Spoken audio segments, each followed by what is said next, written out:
Si estuviéramos hablando aquí en este jardín, probablemente no haría falta ponerle nombre a lo que sentimos. Bastaría con el silencio, con esa pausa rara que queda cuando todo parece estar bien, pero algo por dentro no termina de calzar. A veces la culpa se siente así, como un ruido pequeño entre tantas cosas bonitas. No se nota a simple vista, pero está allí, revisando tus pasos, buscando qué podrías haber hecho mejor. Como si no bastara con estar aquí respirando después de tanto. Y lo curioso es que muchas veces ni siquiera recordamos quién dibujó el plano que seguimos tratando de cumplir. Hace poco, justo en este mismo jardín, un día de celebración me pasó eso. Había preparado todo con cuidado, pensando que ese día sería distinto, que el entorno reflejaría los cambios que he hecho por dentro. Pero bastó un gesto, una palabra fuera de lugar para que apareciera la incomodidad, el enojo y la exigencia silenciosa de ser reconocida. Y luego, como siempre, apareció la culpa.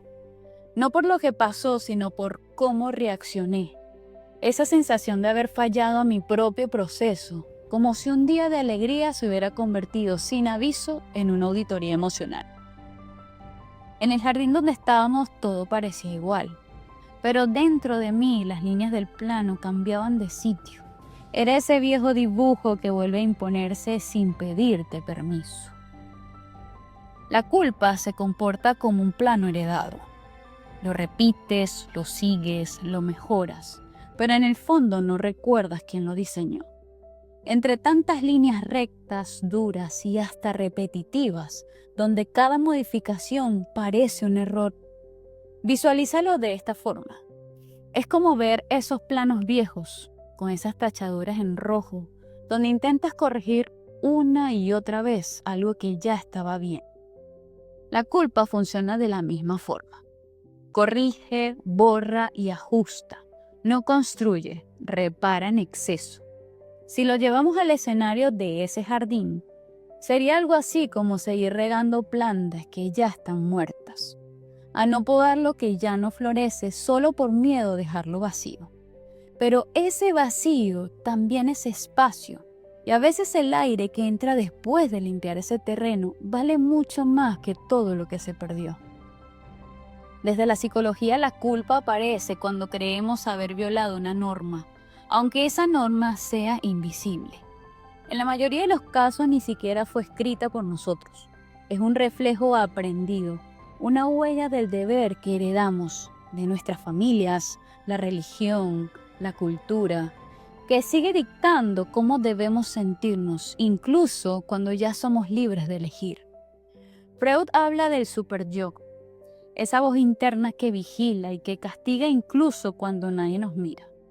La neurociencia confirma que la culpa activa el mismo circuito del miedo. La amígdala cerebral reacciona como si estuviéramos en peligro, llevando a nuestro cuerpo a tensarse, a que nuestra voz comience a quebrarse o a que esas lágrimas salgan sin ninguna razón aparente. No es solo una emoción moral, es un sistema de alarma encendido por costumbre. Y lo más curioso es que mientras más conscientes nos volvemos, más sutilmente opera. Porque ahora la culpa se disfraza de la culpa espiritual. Esa que te dice, yo que trabajo en mí, no debería sentir esto. Y ahí empieza el castigo más silencioso de todos. El de creer que evolucionar implica dejar de ser humano.